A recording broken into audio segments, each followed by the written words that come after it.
समस्या ये हो जाती है इस स्थिति में कि अगर आप धर्म के विषय में बोलते हैं तो फिर राजनीतिक पक्षधर जो हैं वो खड़े हो जाते हैं और कहते हैं कि धर्मशास्त्रों से क्या होगा, शास्त्रों को बदल देने का समय आ गया है। देखो मोदी जी ने ऐसा कर दिया, योगी जी ने ऐसा कर दिया, हमारे नेता ने ऐसा कर दिया, तुम्हारे नेता ने ऐसा कर दिया, धर्म का जागरण हो गया, धर्म का संस्कार फिर से जागृत हो गया, हिंदुओं में जाति गौरव की भावना, धर्म गौरव की भावना फिर से जागृत हो गई। ये सब बातें हो जाती हैं। और अगर आप धर्मशास्त्रों के जो मुख्य सिद्धांत हैं उनको छोड़कर अगर आप बात करते हैं तो धर्मशास्त्रों के सिद्धांत को छोड़कर बात करने पर समस्या ये हो जाती है कि फिर आप किस आधार पर धर्म की व्याख्या करेंगे। चापलूसी तो करनी है नहीं। जो वेदव्यास जी की वाणी है, जो वाल्मीकि जी की वाणी है, जो हमारे ऋषि महर्षियों की वाणी है, उसको छोड़कर अगर आप वार्ता करेंगे किसी व्यक्ति विशेष के राजनीतिक महत्वाकांक्षा की तृप्ति के लिए, तब उस स्थिति में फिर आपका जो आचार्यत्व है वो कहाँ पर स्थित रहेगा, ये विडंबना हो जाती है। तो यदि धर्मशास्त्रों के अनुसार बात करो तो भी विरोध होगा आपका, क्योंकि राजनीतिक पक्षधर जो हैं, राजनीति के जो चापलूस हैं वो आगे आ जाएंगे। अगर राजनीति के अनुसार बात करो तो जो धर्म सिद्धांत के पथिक हैं, धर्मनिष्ठ हैं, उनसे विरोध लेना पड़ेगा और ये विरोध तो खैर परलोक तक जाएगा, पारलौकिक श्रेयस से भी हाथ धो बैठोगे। तो लोग मुझे कहते हैं कि तुम सबका विरोध करते हो। जैसे उदाहरण स्वरूप रामभद्राचार्य के प्रकरण में लोगों ने कहा कि तुम विरोध करते हो संतों का, लेकिन रामभद्राचार्य जब विरोध करते हैं बाकी लोगों का, जैसे रामभद्राचार्य ने कितनी बार अपने मंच से या और भी माध्यमों से कहा कि शंकराचार्य जी ऐसे थे, रामानुजाचार्य जी ऐसे थे, मैं सबसे बड़ा जगत गुरु हूँ, मैं वैष्णव सार्वभौम जगत गुरु हूँ, चारों शंकराचार्य की क्षमता नहीं है कि ये कर दें, मैं ये कर दूँ। रामभद्राचार्य स्वयं वेदों का हत्यारा है। देव शांति को बदल के देव क्रांति कर दो, वेद मंत्रों को बदलने की जो पैरवी कर सकता है, ऐसा व्यक्ति श्रुतिद्रोही है, ब्रह्म हत्यारे के समान दंडनीय है। लेकिन रामभद्राचार्य को ऐसे प्रस्तुत किया गया जैसे ले देकर सनातन धर्म में एकमात्र ज्ञानी वही बचा है, एकमात्र बुद्धिमान वही बचा है, भगवत कृपा पात्र वही बचा है। तो क्यों तुम नेता की चापलूसी करो, नेता तुम्हारी चापलूसी करेगा। तो ये जो अघोषित समझौता होता है, इससे धर्म की नित्य बलि दी जा रही है, नित्य उसको समाप्त किया जा रहा है। फिर लोग कहते हैं कि भजन करो, भगवान का भजन करो। तुलसीदास जी ने कहा है कि राम भजन करो, ये करो, वो करो। तो तुम क्यों सबका विरोध करते हो? और अगर राम भजन बैठकर करने लगो तो फिर हिंदुओं का एक दल खड़ा होकर कहता है कि यही भजन के चक्कर में तो धर्म को रसातल भेज दिया तुम लोग। अरे धरातल पर कार्य करो, यहाँ पर धर्म पर इतना संकट है और देखो बाबा जी बैठकर झाल पीट रहे हैं, भजन कर रहे हैं, गीत गोविंद कर रहे हैं। तो कुल मिला के तुम जो करो, एक वर्ग सदैव आपके विरोध में खड़ा रहेगा। एक वर्ग का विरोध झेलने के लिए आपको सदैव तत्पर रहना पड़ेगा। अगर भजन करो तो समाज में कुछ लोग उठकर कहेंगे कि साधु समाज अकर्मणी हो गया है। अगर तुम कुछ कर्मठता दिखाते हुए, मतलब भजन तो कर ही रहे हैं लेकिन सामने वो भजन नहीं दिख रहा है, अंतस्थित चल रहा है भजन, और बाहर से अगर अधर्म का विरोध करो तो लोग अधर्म को ही धर्म सिद्ध करने के चक्कर में कहते हैं कि एक व्यक्ति ने तो मुझे यहाँ तक कह दिया कि मोदी को निर्विकल्प और सविकल्प समाधि सब प्राप्त है। तो ऐसी चापलूसी का तो कुछ हो नहीं सकता। तुम उनको कुल देवता बना के पूजते रहो। बनाने को तो लोगों ने सोनिया के मंदिर बना दिए, सचिन तेंदुलकर के मंदिर बना दिए, अमिताभ के बना दिए, मोदी के बना दिए। लेकिन कितनी निर्लज्जता है उन लोगों की जो लोग हर हर महादेव के नारे को बदल के हर हर मोदी भी कर सकते हैं। सोनिया गांधी को जो है सो भगवती जगत जननी के रूप में प्रस्तुत कर सकते हैं। ये कितनी बड़ी निर्लज्जता है कि शास्त्रों में जो पौराणिक प्रतिष्ठित मंदिर अलग अलग देवी देवताओं के वर्णित थे, उनको विकास और कॉरिडोर के नाम पर तुमने तोड़ दिया और गए हो अबू धाबी में जो घनश्याम पांडे के मंदिर का उद्घाटन करने। और मूर्ख हिंदू इतना बड़ा निर्लज्ज है, उसको लग रहा है कि ये हिंदू धर्म का पुनर्जागरण है। ये विडंबना हो गई देश की। रामभद्राचार्य ने कितनों का विरोध किया अपने अहंकार को पुष्ट करने के लिए, लेकिन तुम उसको कहने नहीं जाओगे क्योंकि उसके पास सत्ता का बल है, अलग अलग पुरस्कारों का पट्टा बांधे घूम रहा है अपने गले में। लेकिन क्या है भैया, जगत गुरु है, अपने नाम के आगे तो लगा ही रहा है ना जगत गुरु। और भी जितने लोग, अभी मैंने एक देखा, कांची के अधिपति जो हैं स्वामी विजयेंद्र सरस्वती, गोविंद देव गिरी के 75वें जन्मदिन पर उनका वहां आगमन हुआ और सोने का मुकुट खोपड़ी पर ठोक दिया। वहां पर कितने लोग बैठे हैं? रामदेव बैठा है नीचे। कांची पीठ यदि स्वयं को एक मान्य शांकर पीठ मानती है तो मुझे ये समझ में नहीं आता कि मान्य शांकर पीठ के मान्य शंकराचार्य ऐसे व्यक्ति के साथ कैसे उठ बैठ सकते हैं जो निरंतर वर्णाश्रम का विरोध करता है, जो वैकेंसी निकाले घूम रहा है। सन्यासियों को बनाने के लिए, सन्यासिनियों को बनाने के लिए जो वैकेंसी बनाए घूम रहा है, देश से अधिक विदेशों में जिसका काम चलना है, क्या कांची के शंकराचार्य समुद्र पार गमन को सही मानते हैं? क्या कांची के शंकराचार्य वर्णाश्रम व्यवस्था के विरोध को सही मानते हैं? अखबार में विज्ञप्ति निकाल के सन्यासी और सन्यासी बनाने के लिए युवक युवती को आमंत्रित करने की जो बात रामदेव ने निकाली उसको सही मानते हैं? जिस रामदेव के नाम पर वेब सीरीज और सीरियल बने, जहां पर ब्राह्मणों का काल्पनिक शोषण दिखाकर रामदेव का महिमा मंडन किया गया, ऐसे रामदेव के साथ आप सहृदयता से कैसे प्रस्तुत हो सकते हैं, जो मूल आघात कर रहा है वर्णाश्रम पर? रविशंकर जो निर्लज्जता से आतंकवादियों के साथ मिलता है, खुलेआम उसके आतंकवादियों के साथ संबंध हैं, कोई हम अपने से नहीं कहे, पब्लिक डोमेन में ये सब बातें हैं, तो वो रविशंकर जो कहता है हे जो वेद पढ़ ले सो ब्राह्मण हो जाता है, हे, तो ऐसा रविशंकर किस अधिकार से शंकराचार्य के साथ मंच साझा करता है? ऐसा अवधेशानंद जो उद्घोष करता है कि हम 10-10 लाख सन्यासी बना दिए, और ऐसा अवधेशानंद जो प्यारी कुरान और पवित्र बाइबल और ये सब वेदों के साथ उस मृक्ष मतों के पुस्तकों की तुलना करता फिरता है, ऐसा अवधेशानंद जो राधे माँ को महामंडलेश्वर बनाए घूम रहा है, किन्नर अखाड़ा को मान्यता दिए घूम रहा है, ऐसा अवधेशानंद किस अधिकार से शंकराचार्य पदाभिषिक्त व्यक्ति के साथ उठने बैठने का सामर्थ्य रखता है? गोविंद देव जिसके मुख से यह निकल रहा है कि वासुदेवानंद असली शंकराचार्य है, वासुदेवानंद जो संन्यास लेने के बाद भी पेंशन लेते रहे, विदेश गमन कर चुके, वासुदेवानंद सरस्वती को क्या कांची कामकोटि शंकराचार्य रूप में मान्यता देती है? और अगर देती है तो क्या वह यह भी कांची कामकोटि की पीठ ये सार्वजनिक उद्घोष कर सकती है, शास्त्रीय आधार पर आधिकारिक रूप से कह सकती है कि हाँ विदेश गमन वाला व्यक्ति भी शंकराचार्य बन सकता है, और विविध प्रकार के अशास्त्रीय लक्षणों से युक्त व्यक्ति भी शंकराचार्य बन सकता है, और क्या बहुत प्रकार के पातकों से लिप्त और राजनैतिक चापलूसी में ग्रस्त व्यक्ति भी, शास्त्रज्ञ व्यक्ति भी, विदेश गमन करता व्यक्ति भी, पेंशन खोर व्यक्ति भी शंकराचार्य बन सकता है, छोड़ो दंडी सन्यासी भी बन सकता है? क्या कांची के शंकराचार्य ऐसा उद्घोष करने का साहस रखते हैं, या क्या इसका कोई शास्त्रीय आधार उनके पास प्रस्तुत है? तो ऊपर से और कौन कौन थे वहां पर हमने देखा। अच्छा, गोविंद देव ने तो ये भी कहा कि काशी मथुरा दे दो, बाकी हिंदू समाज भूल जाएगा। तुम हिंदू समाज के प्रतिनिधि के रूप में कब से तैयार हो गए, कब से नियुक्त हो गए?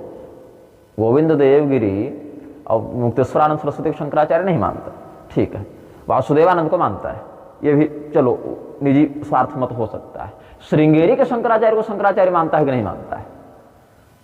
गोविंद देवगिरी की दृष्टि में श्रृंगेरी की पीठ एक मान्य शांकर पीठ है कि नहीं है, और श्रृंगेरी के शंकराचार्य मान्य शंकराचार्य हैं कि नहीं है? और अगर श्रृंगेरी के शंकराचार्य मान्य शंकराचार्य हैं तो उनके द्वारा अभिषिक्त किया हुआ व्यक्ति शंकराचार्य हो सकता है कि नहीं हो सकता है? मैं यहाँ मुक्तेश्वरानंद सरस्वती की योग्यता पर या वैधता पर बात नहीं कर रहा हूं। मेरा यह प्रश्न है कि वासुदेवानंद सरस्वती को शंकराचार्य मानना एक बहुत बड़े राजनीतिक षड्यंत्र को जन्म देता है। राजनीतिक षड्यंत्र इस प्रकार से कि एक और तो न्यायपालिका के माध्यम से वासुदेवानंद को हरवा दिया, और फिर उधर विधायिका के माध्यम से नेताओं का प्रश्रय देकर उसको मान्यता भी दे दी, और जगत गुरु शंकराचार्य। अब गोविंद देव ने यहाँ तक कह दिया कि कांची के शंकराचार्य पहुंचे अयोध्या राम मंदिर प्रकरण में, तो इससे यह सिद्ध हुआ कि चारों पीठ पहुंचे वहां पर, क्योंकि कांची सबसे ऊपर वाली पीठ है, मूल पीठ है, मूलाम्ना है। तब तक पुरी के शंकराचार्य जी ने वक्तव्य दे दिया कि शंकराचार्य आदि गुरु जब निकले थे तो उनके जीवन में कहाँ कहाँ कांची का नाम आया, और कहाँ कहाँ उन्होंने कांची में स्थापित की पीठ, इसका कहाँ कहाँ वर्णन है, ये भी उन्होंने कहा। तो अस्तु, बात यह है कि मैं कांची को अमान्य नहीं कह रहा हूँ, अपितु इंद्र सरस्वती और आनंद सरस्वती की परंपरा का प्रमाण तो हमने ही सार्वजनिक किया शक्ति संगम तंत्र से कांची के लिए। और यह भी सत्य है ऐतिहासिक रूप से कि जब जब चतुष्पीठ सम्मेलन हुआ है, भले ये 4 में उनको न मानते हो लेकिन बुलाते हर समय है, ये भी बात है। और शास्त्र की सुदृढ़ परंपरा वहां विद्यमान भी रही है, ये सब बातों से मेरा कोई विरोध नहीं है। और भी विद्यालय में और चिकित्सालय में और तरह तरह के सामाजिक प्रकल्पों में जितना से बाकी पीठ खर्च नहीं कर रहे, उससे अधिक कांची कर दे रही है, ये सब बात सब ठीक है। लेकिन मेरा ये कहना है, कांची के ही एक वरिष्ठ व्यक्ति से हमारा संवाद हुआ था, तो उन्होंने कहा था कि कांची के शंकराचार्य अयोध्या राम मंदिर नहीं जा रहे, ये आश्वस्त में किया गया था। लेकिन फिर गए, और क्या गए, यहां तक दावा कर दिया गया, क्या चारों पीठों ने कभी कांची को अपना सर्वमान्य प्रतिनिधि घोषित किया है कि हम चारों की ओर से कोई घोषणा नहीं हो रही है और कांची ने कर दी तो हम चारों का मत वो माना जाएगा? ऐसा क्या कहा गया? लेकिन गोविंद देव ने चापलूसी करते हुए, सोना का मुकुट मिल गया तो चापलूसी करते हुए क्या कहा कि हमारे कांची के शंकराचार्य चले गए तो चारों शंकराचार्य चले गए। कांची के शंकराचार्य जब जेल गए थे तब तो किसी ने नहीं कहा कि पूरी शंकर परंपरा जेल चली गई, ये किसी ने कहा? और कांची के पूर्वाचार्य तो साईं बाबा को भी मान्यता दे चुके हैं, ऐसा हमको कोई बता रहे थे। इस बात की पुष्टि मैं करूंगा, लेकिन जहां तक अभी तक मुझे जानकारी है कांची के पूर्वाचार्यों ने तो साईं को मान्यता दे दी थी। तो एक शंकराचार्य कहते हैं कि साईं गलत है, और दूसरे कहते हैं स्वयं को सर्वमान्य और मूलपीठ बताते हुए कि साईं तो बड़े संत थे भाई, वो तो भगवत प्राप्त महापुरुष थे और बड़े सिद्ध योगी थे। तो ये ऐसा कुचक्र जो चल रहा है, पुष्पेंद्र कुलश्रेष्ठ जो वर्णाश्रम व्यवस्था का प्रखर विरोधी है, रविशंकर, अवधेशानंद जो राधे माँ जैसी विक्षिप्त चित्त महिला को महामंडलेश्वर के पद पर आरूढ़ करवा सकता है, ऐसा अवधेशानंद और ये सब सम्मान पा रहे हैं। और कुंडली में आरएसएस के कार्यकर्ता को शंकराचार्य बनाकर बैठा रखा इन लोगों ने। आरएसएस ने क्या देखा कि पहले तो चाहा कि 4 पीठ के शंकराचार्य को अपने गिरफ्तार में, मतलब अपने क्लच में, अपने नियंत्रण में, और 4 पीठ के शंकराचार्य जब नहीं आ पाए उसके नियंत्रण में तो 4 नकली शंकराचार्य खड़े कर दिए। और जब 4 नकली शंकराचार्य खड़े कर दिए, उससे भी जब वास्तविक वालों का महत्व खंडित नहीं हुआ, तब अंततः क्या किया, नए नए शंकराचार्य और भी खड़े करने लगे कि फौज खड़ी हो जाए शंकराचार्यों की, और मैं शंकराचार्य, तू शंकराचार्य, हमारा बाप शंकराचार्य, चचा शंकराचार्य, सब शंकराचार्य हो गए। तो इससे अच्छा, इसमें यह भी और समस्या है कि पुरी के शंकराचार्य के शिष्यगण जितनी मुखरता से स्वामी मुक्तेश्वरानंद सरस्वती का विरोध करते हैं, क्या वासुदेवानंद का विरोध किया उन्होंने कभी? वासुदेवानंद सरस्वती को क्या उन्होंने बहिष्कृत किया, क्या त्याज्य बताया? पूरी वाले वासुदेवानंद का विरोध नहीं कर रहे, और उधर मुक्तेश्वरानंद सरस्वती के समर्थक अधोक्षजानंद का विरोध नहीं कर रहे। ये जो आपस में लड़ रहे हो ना, इससे सनातन धर्म खंडित हो रहा है, इससे विकृत हो रहा है। पूरी वाले अगर वासुदेवानंद का विरोध करें और मुक्तेश्वरानंद सरस्वती वाले अगर अधोक्षजानंद का विरोध करें तब तो कोई बात बने, लेकिन नहीं, वहां पर ये मौन रह जा रहे हैं। जहां तक मेरी जानकारी है कोई विरोध तो अभी तक प्रबल रूप से सामने नहीं आया है। पूरी शंकराचार्य जी ने जो कहा, कांची को आदि शंकराचार्य जी ने क्या कहीं ऐसा लिखा कि 4 पीठ के ऊपर इसका शासन होगा? ये सब जो कथन, मतलब अक्षरशः यही शब्दावली नहीं हो सकती, लेकिन भाव यही था कि कांची कामकोटी में शंकराचार्य जी ने समों पर शासन करने वाली पीठ बनाई हो, या वहां पर उनका क्या संबंध है, ऐसा कोई स्पष्ट ऐतिहासिक उल्लेख तो मिलता नहीं है। चतुष्पीठाधिगाम सत्ताम इत्यादि कहा उन्होंने, तो चतुष्पीठाधिगाम सत्ताम के ऊपर कांची को स्थापित करने का कुप्रयास और कांची के शंकराचार्य को अपने नियंत्रण में लेकर उनसे मनमाना आचरण कराने का प्रयास सीधे सीधे पूरी शांकर परंपरा को विकृत और दूषित करने का भीषण कुचक्र है। अरे तुमको सोचना चाहिए, अल्पसंख्यक बोलकर जो अल्पसंख्यक नहीं भी हैं, उन्होंने इतने दूर से 5000 किलोमीटर से आकर तुम्हारे देश पर आक्रमण किया, अपने एजेंट खड़ा किए यहीं पर, इस देश से मनमाना हिस्सा भी ले लिया, अभी भी लेने के लिए तैयार हैं, और वहीं अयोध्या से बगल में ही मस्जिद ले ली, मस्जिद के लिए जमीन ले ली, और भी पेट नहीं भरा तो उस अयोध्या की मस्जिद बनाने के लिए कितने हिंदू मजदूर जाएंगे देख लेना, और अयोध्या के मंदिर बनवाने के लिए कितने मुस्लिम मजदूरों को बुलाया गया और कितने तरह के काम किए गए और ठेकेदारी दी गई, ये भी देख लेना। तो ये हिंदुओं की विजय नहीं है, ये हिंदुओं के मुख पर मूत्र त्याग है कि हम उतनी दूर से आए, तुम्हारा मंदिर तोड़ा, अपनी मस्जिद बनाई, और उसके बाद भी तुमको जाना पड़ा कोर्ट में, तुम्हारी औकात नहीं थी कि तुम ले लेते, और कोर्ट ने जब फैसला दिया तो कोर्ट का भी जो है पेट खराब हो गया, उसको फिर डायरिया हो गया, कहना पड़ा नहीं भैया इसको भी मस्जिद के लिए जमीन दे दो, और उसके पास कुछ नहीं था जहां पर, वहां पर 5 एकड़ ले लिया तुम्हारे माथे पर चढ़ के, और तुमसे विरोध तक नहीं करते बना इस बात का। ये तो विजय है उनकी। वासुदेवाचार्य स्वामी विद्याभास्कर जी ने अपने फेसबुक पर लिखा कि मोदी योगी का शासनकाल भारत का सांस्कृतिक पुनर्जागरण है। ये आपका जागरण दिख रहा है आपको? ये सांस्कृतिक पुनर्जागरण है भारत का, जहां पर नित्य प्रतिदिन स्त्रैण प्रदर्शन करते हुए अन्यायपूर्ण कुनीतियों को जन्म दिया जा रहा हो, शास्त्र सिद्ध देवालयों को तोड़ना विकास बताया जा रहा हो, और घनश्याम पांडे का मंदिर बनाना हिंदुओं का उद्धार बताया जा रहा हो। अभी संदेश खाली को जगह है ना बंगाल में, जहां पर मुसलमानों ने शस्त्र की नोक पर बलात्कार किए, कई दिनों तक पुलिस के सामने भी की।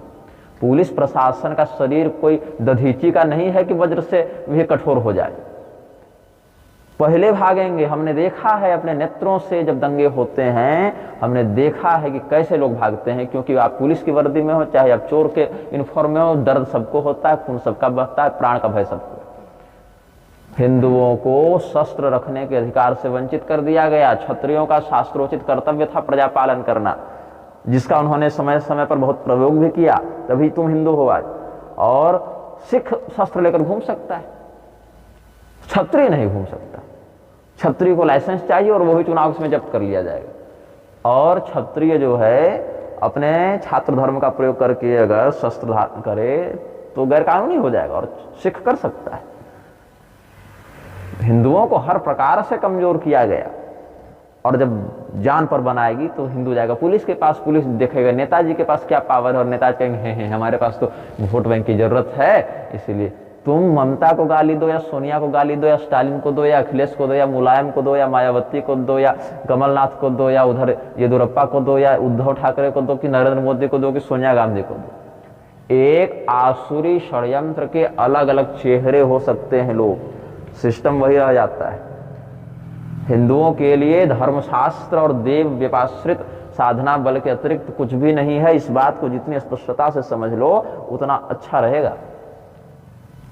अपने नाम को देवता के नाम से ऊपर दिखाने के लिए राम मंदिर में भगवान राम के लिए क्या अशुभ हो सकता है, ये उद्घोष करके अधूरे प्रतिष्ठा में सब लोग पैरवी करने लगे।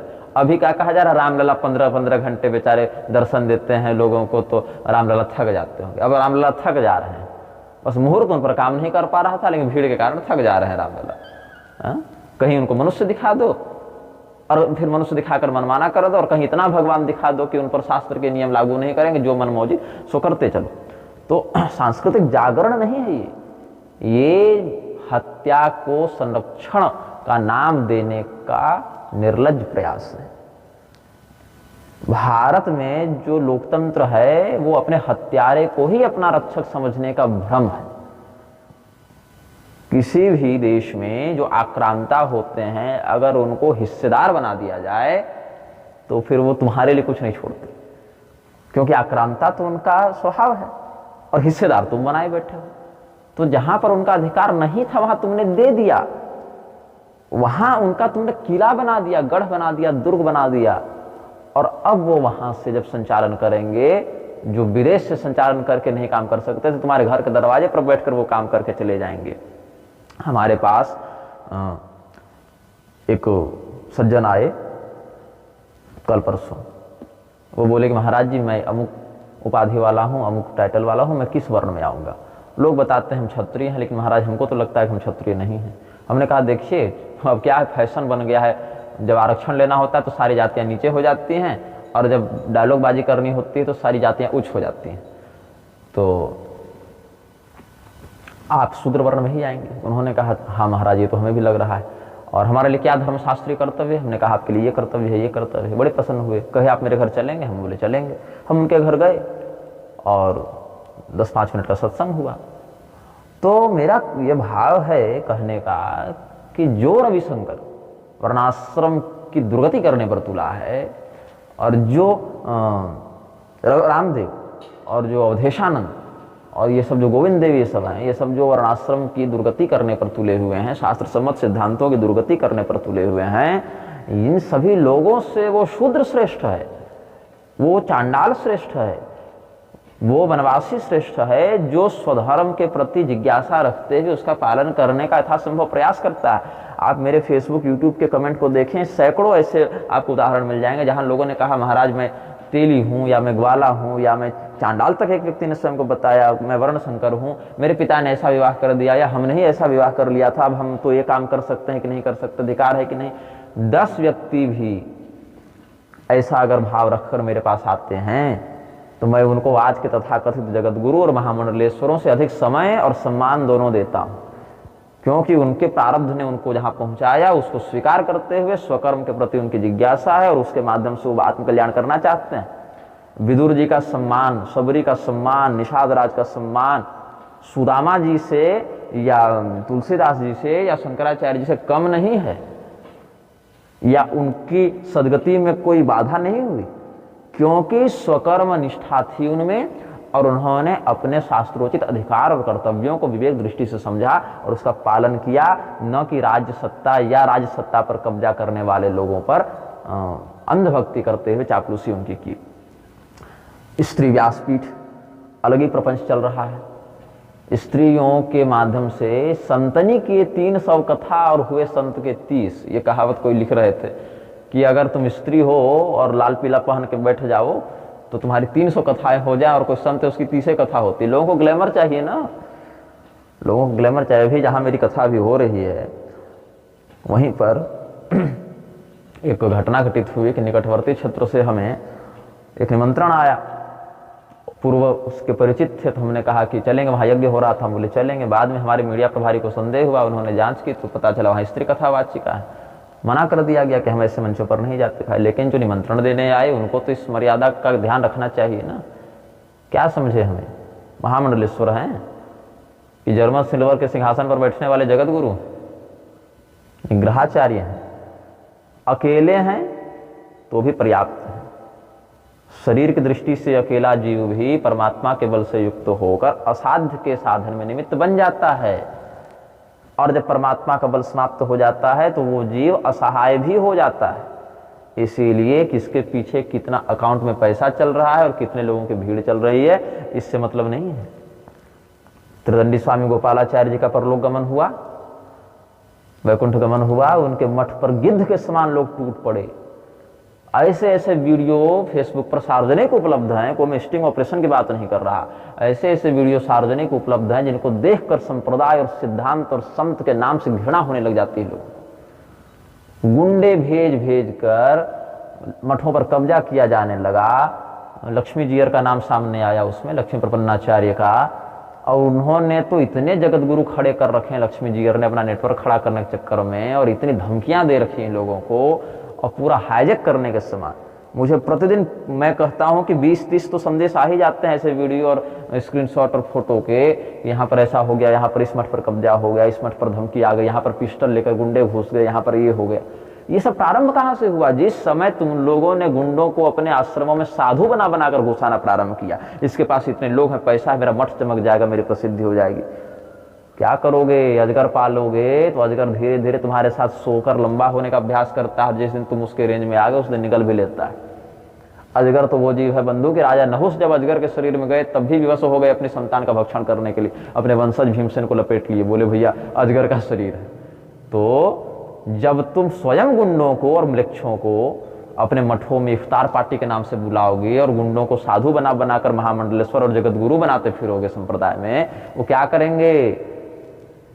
साधु के रूप में अगर रावण भी आए ना तो सीता जी का हरण ही करता है, पूजा वंदना नहीं करता है। और वही निषाद राज के रूप में भी अगर आ जाए और हृदय से संत हो ना तो भगवान की रक्षा करने के लिए भगवान के ही भाई से भीड़ जाता है कि अरे भरत पूरी सेना लेकर कैसे चित्रकूट जा रहे हैं, कहीं राम जी के प्रति इनकी बुद्धि बिगड़ तो नहीं गई है। जानते थे निषाद राज के अयोध्या की सेना के सामने हम टिकेंगे नहीं, सेना छोड़ भरत जी अकेले भी चाहे तो हमारा पूरा संहार करने में समर्थ है, लेकिन राम जी के ऊपर कोई गलत नजर से कैसे देख देगा? रे ये बुद्धि थी निषाद राज में। भले उनका भ्रम था लेकिन एक भावना तो थी ना भगवान के लिए, उनका ना सम्मान होगा कि रावणस्तु त्रिभुता मुंडी कुंडी त्रिदंड धृक बोलकर जो त्रिदंड धारण करके सीता हरण करने आ जाए उसका सम्मान करेंगे। राघवाचार्य जी शास्त्रज्ञ हैं, पढ़े हैं, गढ़े हैं, परंपरा में बैठे हैं। अभी एक पता चला हमें कि कन्हैया मित्तल और मनोज तिवारी और धीरेन्द्र शास्त्री, प्रदीप मिश्रा और चिदानंद मुनि और 2-4 को कोई थे, उनके साथ बैठकर साथ में बैठ रहे हैं, खा रहे हैं, खिला रहे हैं। ये क्या स्वभाव है भाई जगत गुरु का? जगत गुरु का ये आचरण समाज में कौन सी आदर्श मर्यादा को प्रस्तुत कर रहा है? जिस रामभद्राचार्य ने मंच से विद्याभास्कर स्वामी जी के प्राणों का मतलब हनन करने के लिए अपने शिष्यों को प्रेरित किया कि मेरे शिष्यों अर्जुनों मुझ द्रोणाचार्य को गुरु दक्षिणा दो, घसीट के लाभ, ये करो वो करो। रामभद्राचार्य और उसके चेले धीरेन्द्र शास्त्री के द्वारा आयोजित कार्यक्रम में आप जा रहे हैं अपने, चलो आप मेरे संप्रदाय के हैं भी नहीं, अपने गुरु के तो सगे हो सकते हैं कि वहां भी नहीं हो सकते हैं कि जो हमारे गुरु को जान की धमकी देगा कम से कम वहां नहीं जाएंगे, उसको अपने यहाँ नहीं बुलाएंगे। इतना कर सकते हैं कि नहीं कर सकते हैं? और अगर इतना भी नहीं कर सकते हैं आप व्यक्तिगत रूप से भी, ये नहीं कह रहे कि मंच पर बैठकर आप बोल दीजिए, व्यक्तिगत रूप से भी आप जाने से मना कर सकते थे, लेकिन नहीं। राजेंद्र दास जी जो मलुक पीठाधीश्वर हैं, स्वामी राजेंद्र दास जी भी जा रहे हैं। स्वामी राजेंद्र दास जी हों चाहे स्वामी राघवाचार्य जी हों, ये वैदिक सिद्धांत के रक्षक के रूप में समाज में प्रस्तुत होते हैं, शास्त्र सम्मत सिद्धांत की बात मंच से कहने के लिए प्रसिद्ध हैं। और मैंने तो ये भी सुना कि स्वामी राघवाचार्य जी ने परशाखा का अध्ययन कर लिया था भ्रम से, तो फिर बाद में उनको पता चला ये गड़बड़ हो गई, तो प्रायश्चित करके गुरु जी से विधिवत स्वशाखा का अध्ययन किया। मतलब उनको स्वशाखा का महत्व पता है। स्वशाखा का महत्व जिस व्यक्ति को पता हो और जिसने गुरु मुख से वेदों का अध्ययन किया हो, ऐसा व्यक्ति सामूहिक कन्या विवाह में जा रहा है। राघवाचार्य स्वामी जी सामूहिक कन्या विवाह में जा रहे हैं, तो सारे कन्याओं का एक ही शाखा है क्या? एक ही शाखा से समूह का विवाह संपादित हो रहा है क्या? उनकी शाखा में अगर भेद है तो यहाँ पर शाखा रंड दोष आदि की आपत्ति आप क्यों नहीं करते? और अगर नहीं करते हैं तो फिर बयान जारी करना चाहिए, घोषणा करनी चाहिए कि हर व्यक्ति हर शाखा सूत्र से, है ना, जो प्राप्त हो जाए उसी से अपना कर्तव्य संपादित कर सकता है, ये भी कह देना चाहिए। फिर उसमें यजुर्विधान सूत्र आदि में ही बहुत से ऐसे वचन आपको मिल जाएंगे, या वशिष्ठ मुनि इत्यादि के वचन मिल जाएंगे, या कात्यायन इत्यादि के वचन मिल जाएंगे, जहाँ पर परशाखा का समाश्रय लेना व्यभिचार के समान दोष बताया गया है। उसको अकृत्य कहते हैं, उसका कोई फल ही प्राप्त नहीं होता, पैसे की बर्बादी, समय की बर्बादी, तमाशेबाजी। तो विदेशगामी व्यक्तियों के विरुद्ध तो राघवाचार्य जी ने हमें कहा था कि आप वीडियो बनाइए, वक्तव्य जारी कीजिए, लेकिन उन्हीं विदेशगामियों के साथ आपत्ति काल न होने पर भी, अगर कोई आपत्ति काल होते तो समझ में आता भैया विवश थे क्या करें, लेकिन यहां पर मुझे कोई ठोस आपत्ति काल भी नहीं दिख रहा। मंच साझा गोपालाचार्य स्वामी जी को हमने देखा कि जा रहे थे इंद्रदेवानंद के साथ मंच साझा करने महाराष्ट्र, हमने वीडियो बनाकर आपत्ति की, फोन नंबर था, व्यक्तिगत कर सकते थे, लेकिन बैनर सार्वजनिक है, हमने सार्वजनिक खंडन किया। उन्होंने तो अपना टिकट कैंसिल करा दिया कि हम नहीं जाएंगे, आपने सही कहा, अच्छी बात पर मेरा ध्यान दिलाया। तो भले अब इस शरीर से नहीं है, लेकिन इस कर्म के लिए हम उनकी प्रशंसा करते हैं, और स्वामी राघवाचार्य जी की भी प्रशंसा हमने अनेकों बार, जैसे स्वामी नारायण को उन्होंने विरोध किया तो हमने किया ही था, लेकिन जहां पर आपत्ति बनेगी वहां पर मेरा मुख आप बंद नहीं कर सकते निजी संबंधों के कारण कि आपके हम सुहृद हैं, उपकार करते हैं या जो भी है। तो हम जो हैं, जो आपने दिया, अगर वो परलोक साथ में जा रहा है तो हम उस बात को महत्व देंगे, और अगर नहीं परलोक साथ में जा रहा है तो फिर जैसा माटी का शरीर वैसे माटी का काम, यहीं पर नष्ट हो जाना, यहीं पर मिल जाना। जो स्वामी अवमुक्तेश्वरानंद सरस्वती का एक वीडियो हम देख रहे थे दक्षिण भारत में, हैदराबाद में भाग्यनगर में शायद उनका कोई कार्यक्रम था, वहाँ मध्वाचार्य संप्रदाय के भी लोग उपस्थित थे, और स्वामी अवमुक्तेश्वरानंद सरस्वती को ज्योतिष पीठ की उत्तराधिकारी के रूप में वहाँ के उद्घोषक ने परिचय करा, और लाखों लोगों की भीड़ थी। वो वीडियो यूट्यूब में होगा, भक्ति टीवी या कोई ऐसा चैनल था, लाखों लोगों की भीड़ थी, मतलब क्या गजब कार्यक्रम था। और वहाँ पर ज्योतिष पीठ के उत्तराधिकारी के रूप में आज से 9 वर्ष पहले ही लाखों लोगों के सामने टीवी पर उनको प्रसारित किया गया उस रूप में। उसी समय विरोध कर देना था कि भैया तुम कैसे अपने नाम के आगे उत्तराधिकारी लगा रहे हो, लेकिन तब विरोध नहीं हुआ। विरोध कब हुआ? जब स्वामी स्वरूपानंद सरस्वती का ब्रह्मलीन होना और इधर तमाशेबाजी सब शुरू हो जाना। उससे पहले पुरी के शंकराचार्य जी भी अवमुक्तेश्वरानंद सरस्वती के साथ प्रेम से रहते रहे, आरती मंगल होता रहा, मठ में आना जाना, स्वागत सत्कार सब होता रहा, कोई दिक्कत नहीं। तब न भाट दिखा, न ब्राह्मण दिखा, न अयोग्य दिखा, न आतंकवादी दिखा, न सज्जन दिखा, बस ब्रह्मलीन हुए स्वरूपानंद सरस्वती स्वामी, और उसके बाद सीधे सीधे तो ऐसा बवंडर हुआ। वासुदेवानंद सरस्वती कितनी बार लाठी खाए जी मंदिरों को बचाने के लिए। हाँ, अवमुक्तेश्वरानंद सरस्वती स्वामी का जहाँ जहाँ अशास्त्रीय मुझे पक्ष दिखा, हमने वहाँ स्पष्ट विरोध किया। यहीं से 2 किलोमीटर दूर झगड़ा प्रारंभ हुआ था ना 2021 में, जब उनके गुरु जी जीवित थे, और हमने उनको चिट्ठी भी लिखी थी स्त्री व्यासपीठ का, जब उन्होंने समर्थन कर दिया था। तब ऐसा नहीं है कि हम उनके चापलूस हैं या समर्थक या विरोधी हैं, जो शास्त्रीय सिद्धांत है बस उतना कहता हूँ, उतना सुनता हूँ, उतना जानता हूँ। वर्णाश्रम का जो व्यक्ति विरोध करे, जो व्यक्ति स्पष्ट रूप से वर्ण संकरता को प्रसारित करे, जो व्यक्ति स्पष्ट रूप से पाखंडवाद को प्रसारित करते हुए शास्त्रीय देवी देवताओं की आराधना छोड़ के मनमाना विधान बनाता फिरे, उसको मैं सर्वथा बहिष्कारी मानता हूँ। हाँ, कुछ लोग अंशतः त्याज्य हैं मेरे लिए, कुछ अंश में त्याज्य हैं, कुछ अंश में ग्राह्य हैं, तो उनके साथ कभी कभी संपर्क होता है, कुछ के साथ बिल्कुल नहीं हो सकता। तो ये दोनों बातें, कौन पूर्णतया अग्राह्य है, कौन अल्पग्राह्य और कौन सर्वथा ग्राह्य है, इस पर चिंतन करके हम व्यवहार करते हैं। परलोक पर मुसलमानों को जितना विश्वास है ना, उतना हिंदुओं को नहीं है। एक मुसलमान देख रहा है कि हमारा जीवन भले गरीबी में बीता हो, लेकिन अगर हमने 1 आध 2 काफिर निपटा दिया तो परलोक में मेरी 72 हूर कन्फर्म है। तुम ऐसे मूर्ख हिंदू, तुमको अपने परलोक पर तो भरोसा ही नहीं है। एक गौमांस भक्षण करने वाला म्लेच्छ भी इतनी बुद्धि रखता है कि उसकी किताब में अगर उस परलोक के विषय में लिख दिया, जन्नत के विषय में, उस पर विश्वास करते हुए, निष्ठा करते हुए अपना काम कर लेता है। पंचर बनाने वाला व्यक्ति भी ना एक समय नमाज के लिए तो समय निकाल ही ले रहा है। तुम कहाँ हो जी? तुमको अपने परलोक पर भरोसा है? तुमको अपने शास्त्रीय कर्तव्य का क्या परिणाम या दुष्परिणाम प्राप्त होगा शुभाशुभ कर्मों का, इस पर भरोसा है? नहीं। तो जब तुमको इसका भरोसा ही नहीं है तो शास्त्र के अधिकारी तुम नहीं हो, बहुत से लोग मेरे पास आकर कहते हैं मुझे तुमसे शास्त्रार्थ करनी है। शास्त्रार्थ उससे किया जाता है जो व्यक्ति शास्त्र के प्रमाणत्व को स्वीकार करे, उस पर निष्ठा रखे, उससे न चर्चा करोगे। जो शास्त्र को प्रमाणे नहीं माने वो तो वध का पात्र है ना, वो तो दंड का पात्र है, वो तो दंडनीय है। वो शास्त्र चर्चा क्या करेगा। भगवान श्री रामचंद्र जी बाली से शास्त्र चर्चा करने गए थे, शास्त्रार्थ करने गए थे। अरे शास्त्रार्थ जाबाली से उन्होंने किया, मतलब वैसे शास्त्रार्थ की संज्ञा नहीं थी, लेकिन चर्चा हुई ना जाबाली महर्षि से हुई। भले जाबाली का पक्ष गलत था, राम जी ने गलत सिद्ध भी किया उनके पक्ष को, और वशिष्ठ जी को कहना पड़ा जाबाली रपि जानीते धर्मस्यास्य गतागतिम या लोकस्यास्य गतागतिम, दोनों पाठ भेद हैं कि भगवान हे श्री रामचंद्र जी, भगवान जाबाली महर्षि जानते हैं कि धर्म क्या है अधर्म क्या है, लेकिन आपके प्रति अत्यंत स्नेह के कारण इन्होंने अयोध्या आप लौट जाए किसी प्रकार से, इसीलिए सब कुछ कह दिया। लेकिन बाली से या खरदूषण से भगवान शास्त्रार्थ करने नहीं गए, उनके साथ दंड नीति का व्यवहार किया। ये शास्त्रीय आचरण आचार्यों का होना चाहिए, चापलूसी से भरा आचरण नहीं। आपके मठ में, आपके संप्रदाय में देवता को सर्वोच्च माना जाता है या नेता को सर्वोच्च माना जाता है, इसका स्पष्टीकरण आचार्यों को देना चाहिए। अगर नेता को माना जाता है तो आप पार्टी का झंडा लगा लें, हनुमान जी का झंडा मत लगाइए। और अगर आपको देवता और अपने संप्रदाय परंपरा पर विश्वास है तो नेता मंत्री की अपेक्षा आप उनको प्रधानता दीजिए। जिनको आप नेता मंत्री और सर्वेसर्वा मान रहे हैं, उनकी सत्ता क्या इंद्राजी देवताओं की सत्ता से बड़ी है? जब नहीं है तो इंद्राजी देवताओं की सत्ता से जिनकी सत्ता बड़ी है, ऐसे परमात्मा की उपेक्षा करके कस्मात् भजन्ति कवयो धन दुर्मदान धान, इसी भागवत में लिखा ना, कस्मात् भजन्ति कवयो धन दुर्मदान धान। जो व्यक्ति स्वयं को बुद्धिमान बताता है, विपश्चित बताता है, वो भी धनिकों की चापलूसी क्यों करता रहता है? बुंदेलखंड महाकुंभ के नाम पर सामूहिक वाह करवा दो और उसमें सभी प्रकार के लोगों को, उसमें 2-4 अच्छे लोगों को ही बुलाओ, और 50 पाखंडी तो भरे ही हुए हैं वहां पर। तरह तरह के विदेशगामी और व्यभिचारी और घूसखोर और नेताओं के जो चाटुकार हैं वो सब भरे ही पड़े।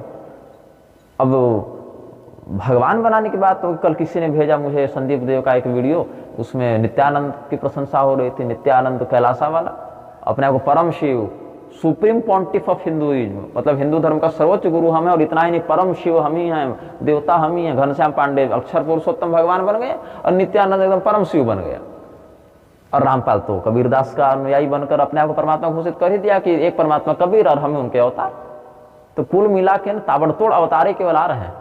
एक तरफ से जो ताबड़तोड़ Ctrl+P जो चल रहा है ना, शॉर्टकट होता है ना प्रिंट मारने के लिए, और दनादन प्रिंट मारे जा रहे हैं जगत गुरु जगत गुरु जगत गुरु, और एक तरफ प्रिंट मारे जा रहे हैं भगवान भगवान भगवान भगवान, रजनीश भगवान, ओसो बाल योगेश्वर और Ram Rahim, messenger of God.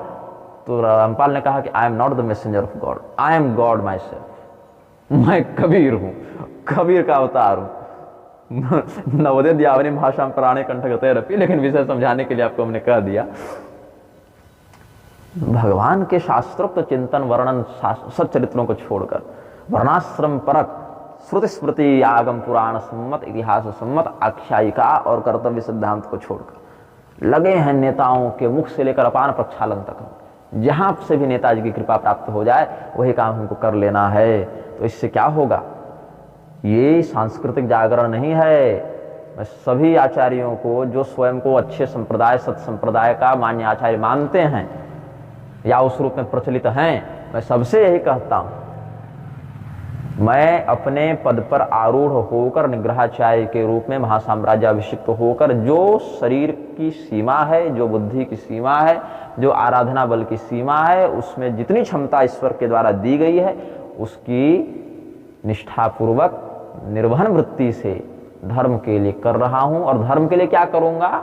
अपने ही लिए कर रहा हूं। धर्म हमसे बना हुआ नहीं है और धर्म को बचा नहीं रहे हम, और धर्म को मिटा नहीं सकते। धर्मं तो साक्षात भगवत प्रणीतम नवै विदुर ऋषियो नैव देवा। हमारा धर्म नहीं है, धर्म तो भगवान का है, भगवान ने बनाया, भगवान बचाते हैं। हम तो धर्म का पालन करके वस्तुतः अपने आप को पतन से बचाते हैं। स्वल्पमप्यस्य धर्मस्य त्रायते महतो भयात्, ये बात है। हम धर्म को क्या बचाएंगे और क्या मिटाएंगे? धर्म का पालन करके हम अपना कल्याण करते हैं और धर्म का विखंडन करके हम अपना पतन करते हैं। यहाँ तक कि रावण और हिरण्यकशिपु और महिषासुर और सुम्निसुम और अरुणासुर और तारकासुर जैसे दुर्दांत जो देवताओं की ही शक्ति से संपन्न होकर देवताओं की ही विरुद्ध हो गए थे, वो तो धर्म को मिटा नहीं पाए। लेकिन धर्म को कम से कम देख लो, रावण भी था ना बंधु, रावण का पुतला जला लो तो, जलाने योग्य काम भी उसने किया था, लेकिन उसने हर हर महादेव को छोड़कर हर हर मोदी नहीं कहा था। देवता के नाम को चापलूसी के कारण विकृत नहीं किया था, अशास्त्रीय प्रतिष्ठा नहीं की थी देवताओं की। रावण भले धर्म के सिद्धांत को मटिया मेट करने पर तुला था, लेकिन अपनी बात आती थी तो निजी धर्म की उसकी निष्ठा थी। इसीलिए रावण जब मरा है तो राम जी ने विधिवत उसका सम्मानपूर्वक अंतिम संस्कार करने कहा। ये नहीं कहा अरे ठीक है खाने दो चील कौवों को इसका शरीर, ऐसा नहीं कहा। दूसरे का यज्ञ भले खंडित करता था रावण, लेकिन अपना जो नित्य संध्या कर्म वंदन वेद पाठ था वो करता था। ब्रह्म राक्षस ही था, लेकिन तुमसे बढ़िया था। मैं रावण की प्रशंसा नहीं कर रहा हूं, ये बता रहा हूं कि जिस रावण की निंदा शास्त्र में भर भर टोकरी की गई है, वो रावण भी तुमसे तो अच्छा ही था। जो आज के कथित राम भक्त बने घूम रहे हैं ना, उनसे ज्यादा बढ़िया था। भले बलात्कारी था, डकैत था, रसद दस्यु नाम पड़ गया मानधाता का, क्योंकि ऐसे दस्यु डकैतों को वो दंडित करते रहते थे, त्रास देते रहते थे। शास्त्र सिद्धांत के विरुद्ध जाने वाला प्रत्येक व्यक्ति, चाहे किसी पद पर बैठा हो, किसी वेशभूषा को धारण किया हो, किसी प्रकार के जनबल धनबल से संपन्न हो, वो नष्ट ही होता है। धर्म ही रक्षा करता है, और उसने धर्म को ही, अपने रक्षक को ही नष्ट कर दिया। इसीलिए मैं बारंबार कहता हूं, यह विषय थोड़ा अधिक बढ़ गया, लेकिन इतना कहना आवश्यक होता है। जो आचार्य स्वयं को मान्य पीठ का, मान्य संप्रदायगत आचार्य मानते हैं, वो ऐसा व्यवहार प्रारंभ कर दें। ऐसा व्यवहार नहीं प्रारंभ करेंगे, मैं रहूं ना रहूं, कर्म तो आपका रहेगा। यमराज की आयु तो हमसे अधिक है ना। तथा प्रच्छन्न पापानाम शास्त्रा व्यवस्थितो यमः की डायरी तो आपके चापलूसी से बदलने वाली नहीं है। इसीलिए उसका यथोचित शास्त्र सम्मत पालन करें और धर्म सिद्धांत को सर्वोपरि रखते हुए आचरण करें। ऐसा नहीं है कि स्वामी विद्याभास्कर जी के साथ या स्वामी राघवाचार्य जी के साथ हमने मंच साझा कर लिया तो हम उनके गुलाम बन गए, या ऐसा भी नहीं है कि उनके हर कृत्य का हमने समर्थन कर दिया, या ऐसा भी नहीं है कि संकट की स्थिति में उनका साथ छोड़ दिया। जहां पर हमें स्पष्ट लगा कि वो धर्म के मार्ग पर हैं, वहां साथ देने भी हम ही आए, और जहां पर हमें स्पष्ट लगा कि वो बेपटरी जा रहे हैं, वहां भी विरोध करने हम ही आए। और यही व्यवहार मेरा अन्य आचार्यों के साथ भी सदैव से था और आगे भी रहेगा। और यही कारण है कि हम, महाभारत में वर्णन है ना कि मुख पर जो प्रशंसा करता है और पीठ पीछे निंदा करता है, उस व्यक्ति का जीवन कुत्ते के समान है। मैं मुख पर भी प्रशंसा करने का साहस रखता हूं और पीठ पीछे भी करता हूं, और मुख पर भी विरोध करने का साहस रखता हूं, पीठ पीछे भी रखता हूं। भगवान श्री रामचंद्र जी के शास्त्रीय देवालय को विकृत करते हुए राजनीतिक स्वार्थ के चक्कर में एक अधार्मिक कृत्य को ही सांस्कृतिक जागरण के रूप में प्रस्तुत करने का जो कुकृत्य किया गया है, और मूर्ख हिंदू उसी को धर्म और सिद्धांत और लोक कल्याण समझ रहा है।